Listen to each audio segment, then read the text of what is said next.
हिंदू धर्म का सबसे पवित्र ग्रंथ कहे जाने वाले मनुस्मृति को लेकर आजकल काफ़ी विवाद जम्मू कश्मीर में चल रहा है। पिछले दिनों गगन भगत जो कि राजनीति से संबंध रखते हैं, उन्होंने मनुस्मृति को अंबेडकर साहब के जन्म दिवस पर जलाकर उनको श्रद्धांजलि दी थी, जिसके बाद उन पर एफआईआर लॉन्च हुई और उन्होंने उसके बाद माफ़ी मांग ली थी। लेकिन आज से 88 वर्ष पहले अंबेडकर साहब ने मनुस्मृति क्यों जलाई, ये एक बड़ा सवाल है। उसके बाद लगातार मनुस्मृति जलाई जाती रही है। मनुस्मृति में क्या लिखा है, क्यों अंबेडकर साहब मनुस्मृति के खिलाफ थे, क्यों वो जलाते रहे, और जेएनयू में क्यों छात्र मनुस्मृति के खिलाफ हैं और क्यों महिलाएं हर वर्ष मनुस्मृति को जलाती हैं, इस पर चर्चा करने के लिए आज हमारे साथ एडवोकेट अशोक बलसोत्रा जी हैं।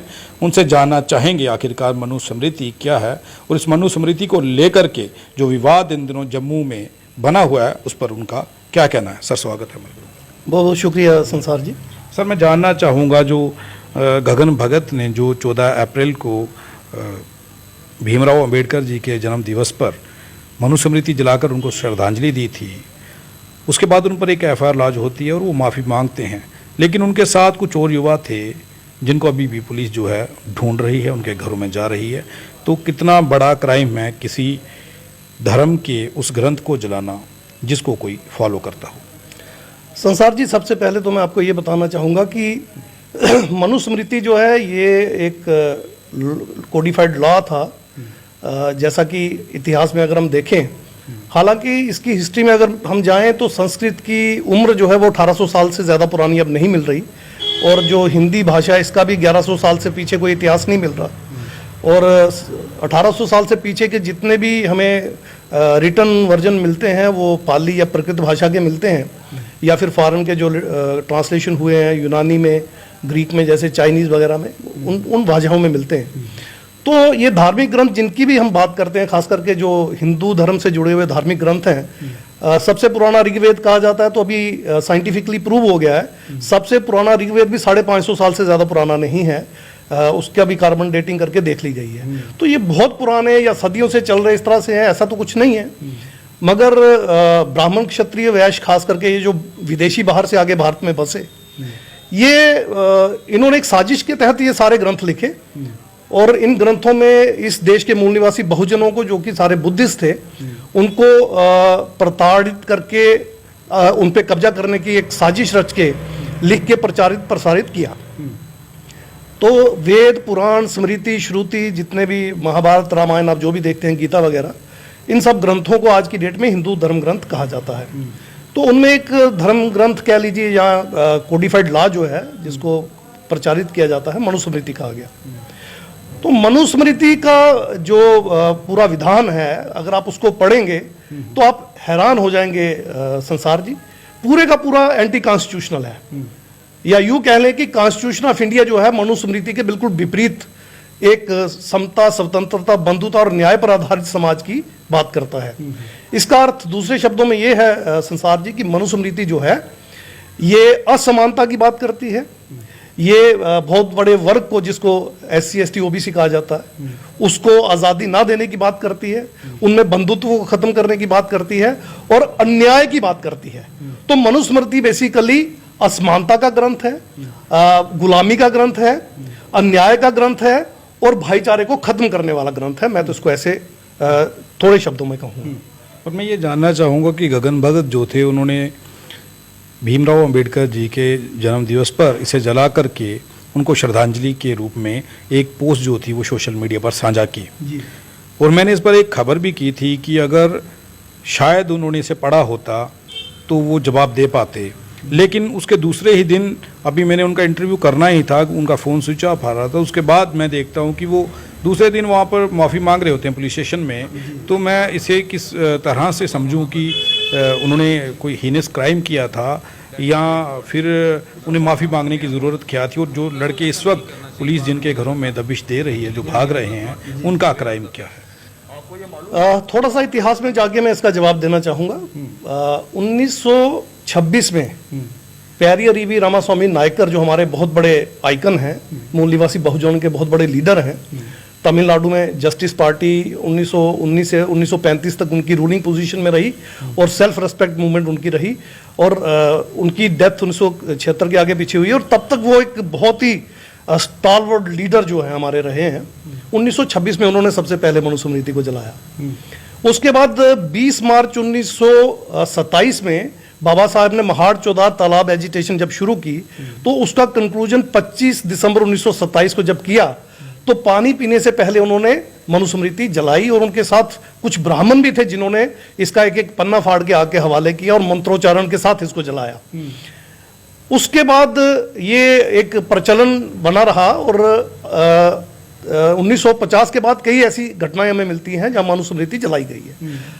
हजारों लेडीज इसे हर साल जलाती हैं। महिला दिवस पे अगर आप देखें तो पीछे महाराष्ट्र में 3000 महिलाओं ने इसे जलाया, पीछे अभी जेएनयू में काफी सारे छात्रों ने इसे जलाया। तो पूरे भारत में तकरीबन बाबा साहब को श्रद्धांजलि देने के लिए तकरीबन 25 दिसंबर को हम हर साल इसे जलाते ही हैं। जयपुर में 500 से ज्यादा रिटायर्ड जजेस और ब्यूरोक्रेट्स और बड़े बड़े ऑफिशियल्स ने दूरदर्शन के बिल्कुल सामने इसे जलाया था। मैंने कभी सुना नहीं कोई इसमें एफआईआर लगी हुई। ये पहला ऐसा एपिसोड है जिसमें आरएसपुरा में एक कोई वकील है दीपक गुप्ता, शायद उन्होंने लगवाई है। उसके बाद गगन भगत जी ने माफी मांग ली और लड़कों पे दबिश दी जा रही है। कुछ लड़के भी उनके साथ थे। मुझे ये समझ में नहीं आया ये एफआईआर किस बेस पे लगाई गई। एफआईआर तो नहीं लगती थी, मगर चलिए कानून अपना काम करता है, कानून गलत भी करता है, सही भी करता है, हमारे पास लीगल रिकोर्स रहते हैं। मेरा ऐसा मानना है कि गगन भगत उन लड़कों को वहां पे जाके पुलिस के सामने पेश हो जाना चाहिए था। अगर वो अरेस्ट करते अरेस्ट हो जाना चाहिए था, अपनी बेल करवानी चाहिए थी और इसे हाईकोर्ट में चैलेंज करना चाहिए था। हाईकोर्ट में चैलेंज करके बताना चाहिए था कि क्यों जलाया। अगर ये केस कोर्ट में भी चला जाता, चलान भी पेश हो जाता, तो मेरा ख्याल है एज ए लॉयर तो मैं यही कहूंगा कि वहां पर दीपक गुप्ता जी से कुछ सवाल करने चाहिए थे।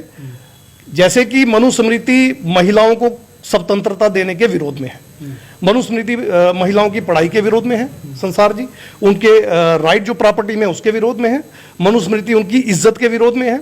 उसमें साफ लिखा है कि महिलाओं को पुरुषों के अधीन ही रहना चाहिए। बच्ची है तो बाप के अधीन रहे, बड़ी है तो बहन के भाई के अधीन रहे, बूढ़ी हो गई है तो बेटे या पोते के अधीन रहे, और उसकी संपत्ति उसकी कभी नहीं हो सकती, वो जो है पुरुष की ही रहेगी, उसका कोई राइट्स नहीं है। इसके अलावा मनुस्मृति इस देश के SC ST OBC जो मूल निवासी हैं, बहुजन है, यहाँ के रहने वाले लोग हैं, उनके विरोध में है। मनुस्मृति ये कहती है कि SC ST OBC को सिर्फ और सिर्फ ब्राह्मण क्षत्रिय वैश्य की सेवा के लिए ही पैदा किया गया है, तो उनको सिर्फ इनकी सेवा करनी चाहिए और कोई काम नहीं करना चाहिए। पैदाइश से ही उनकी सेवा में लग जाना चाहिए और बिना किसी लाभ के या बिना किसी परिश्रम के, पारितोषिक के या बिना किसी पेमेंट के पूरी जिंदगी इनकी सेवा करते करते मर जाना चाहिए। यहां तक लिखा है कि इनकी जो महिलाएं हैं SC ST OBC जो मूल निवासी बहुजन है, 90-92% जो लोग हैं इस देश के, 85 ही लगा लें, तो मूल निवासी बहुजनों की जो महिलाएं हैं वो उसका भी इस्तेमाल ब्राह्मण कर सकता है, उसका इस्तेमाल क्षत्रिय वैश्य भी कर सकता है। तो आप देखिए ये कितना गलत ग्रंथ है, कितना अनडेमोक्रेटिक है, कितना अनकॉन्स्टिट्यूशनल है। ये ग्रंथ जो है पूरी तरह से इस देश के मूल निवासी बहुजनों के विरोध में है। तो मेरा ऐसा मानना है कि गगन भगत जी ने या तो इसको पढ़ा नहीं था और जोश में आवेश में आके इसको जला दिया और बाद में जवाब नहीं दे पाए, या फिर पॉलिटिशियन होने के नाते हो सकता है उनका पॉलिटिकल प्रेशर पीछे से आया उनकी पार्टी का और उन्होंने इस तरह की माफी मांग ली। इसमें माफी जैसी मांगने वाली कोई चीज ही नहीं है।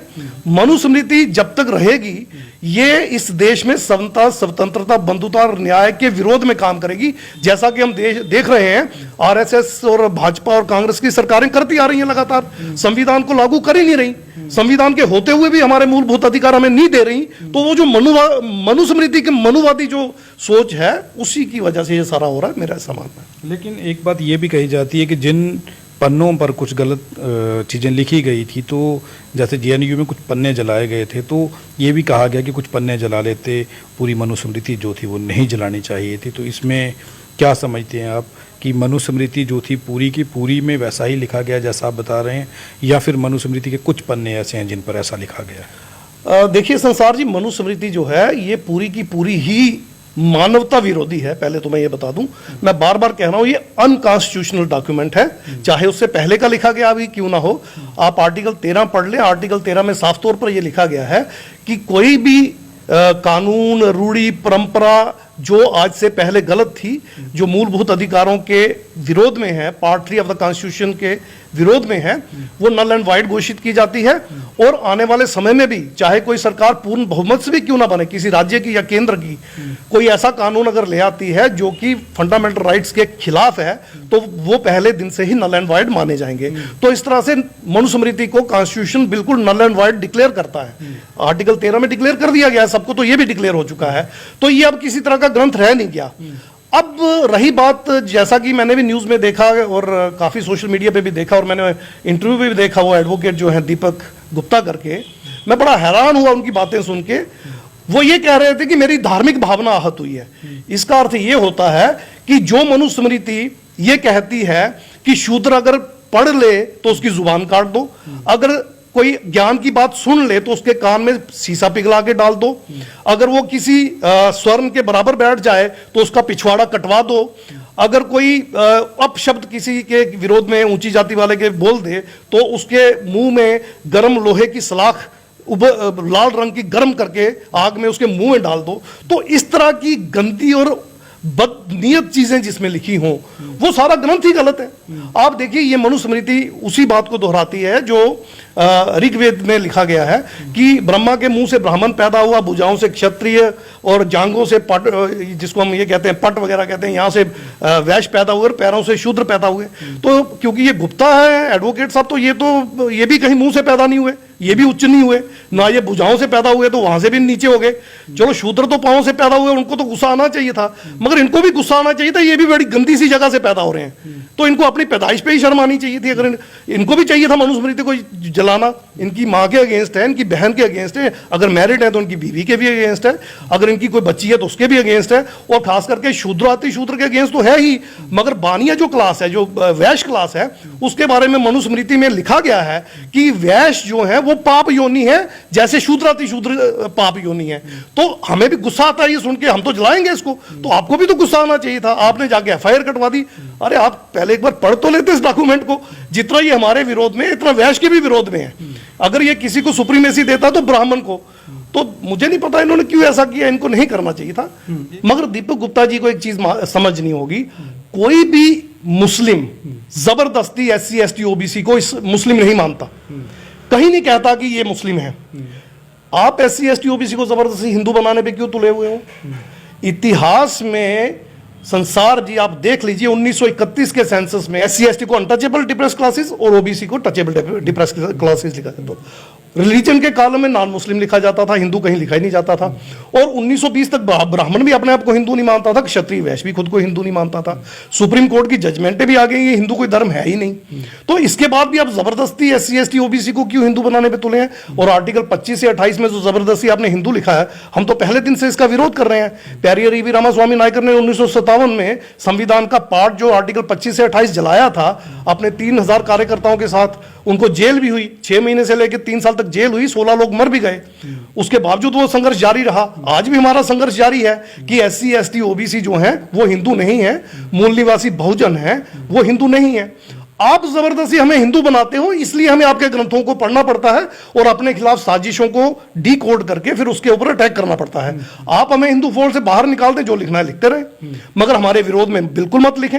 अगर आप हमारे विरोध में लिखेंगे तो फिर वो आपका चाहे धर्म ग्रंथ हो, कुछ भी हो, उसको जलाना, फाड़ना, डायनामाइट से उड़ाना, समुद्र में फेंकना, जैसा बाबा साहब का एनिहिलेशन ऑफ कास्ट में हमें निर्देश हम करेंगे। सुमति भार्गव नाम के जिस ब्राह्मण ने मनुस्मृति कंपाइल की थी, उसकी इंटेंशन क्लियर है उसमें कि SC ST OBC को जूते के नीचे रखना है, पांव के नीचे दबा के रखना है। हम इस चीज को नकारते हैं, हम इसका विरोध करते हैं। और जो भीमा कोरेगांव है उसको याद रखिएगा, अगर आप इस तरह से हमें दबाने कुचलने की किताबें लिख के प्रचारित करते रहे तो हम बर्दाश्त नहीं करेंगे। और भीमा कोरेगांव पूरे भारत में क्या पूरी दुनिया में करके दे देंगे आपको। तो ये भूल जाइए कि आप कुछ भी लिखेंगे हम बर्दाश्त करेंगे, हम कुछ पन्ने क्यों जलाएंगे। आपकी की पूरी मनुस्मृति हमारे विरोध में लिखी गई है, वो वर्ण व्यवस्था और जाति व्यवस्था को मजबूत करती है, हमें जातियों में छोटे छोटे टुकड़ों में बांटती है और आप सो कॉल्ड स्वर्ण जातियों को हमारे सर पे बैठने का रास्ता देती है। तो हम इसे बर्दाश्त नहीं करेंगे और संविधान हमें भी इसका अधिकार देता है कि हमारे विरोध में अगर कोई कुछ लिखता है, ठीक है, बोलिए इस्लाम वालों को कुरान में हमारे विरोध में लिखें, बोलिए किसी और धर्म या पंथ को हमारे विरोध में लिखें, जो लिखेगा हम उसे बिल्कुल बर्दाश्त नहीं करेंगे, कानूनी कार्रवाई भी करेंगे, और अगर कानून अपना काम नहीं करेगा तो फिर कानून की हद और जद से बाहर जाके भी हम अपना काम करेंगे। तो ये नहीं होगा कि इस्लाम में क्या लिखा है उसमें क्या लिखा है, ये नहीं है। फिलहाल हमें ये पता है आप हमें जबरदस्ती हिंदू मानते हो, हिंदू बनाने की कोशिश में लगे रहते हो, और अपने धर्म ग्रंथों में हमें नीच भी घोषित करते हो और हमारा सब कुछ बर्बाद भी करते हो। ये हम बर्दाश्त नहीं करेंगे। जब तक आपके धर्म ग्रंथों में हमारे विरोध की चीजें दर्ज हैं, उनका खंडन करना और उनकी तबाही और बर्बादी हमारा मुख्य उद्देश्य रहेगा। ये मैं वाजे कर देना चाहता हूं सबको।